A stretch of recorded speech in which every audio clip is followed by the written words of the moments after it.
As a little summer project, I decided to make a bag plushie. I designed it based off of a rabbit, obviously, and I made it a little bit quirky.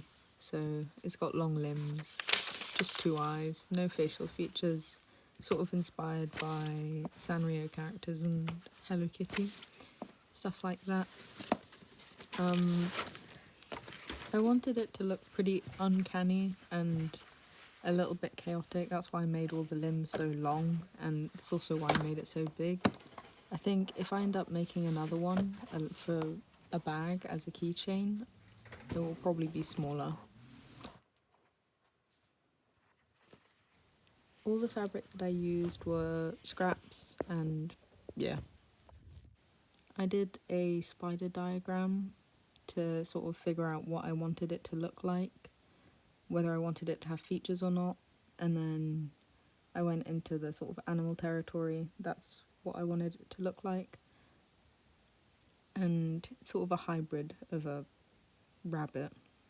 I was going to make it look a bit more like a monkey, but I didn't end up doing that in the end of the day. And then I mapped out which parts I would need to make a pattern for, how many I'd need for each, whether it was going to have arms and hands or not, but I decided against that at the end of the day. And then I did measurements as well. These are not final.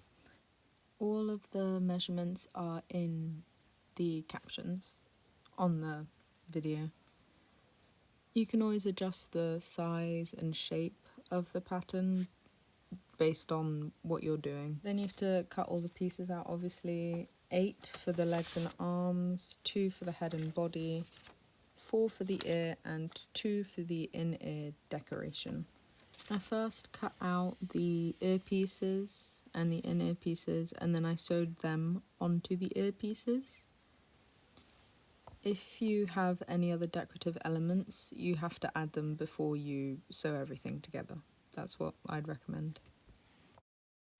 I have practically no storage on my iPad, so here are illustrations of what you need to do next. You sew right sides together, the arms, flip them inside out, and then stuff them. And then after, you just sew the open end shut. Moving on to the body, you put right sides together again, and then I'd also recommend that you mark out where you need to leave holes for the arms and ears. Then once you sew those bits together, flip it inside out again.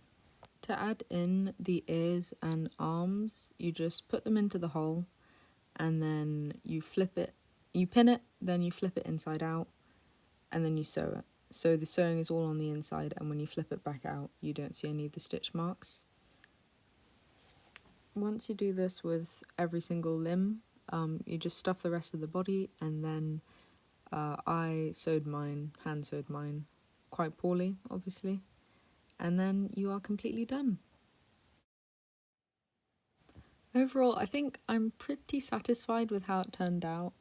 I would say if you're going to make it as a keychain, use a lighter stuffing, so don't necessarily use cut up scraps of fabric because they end up being really heavy.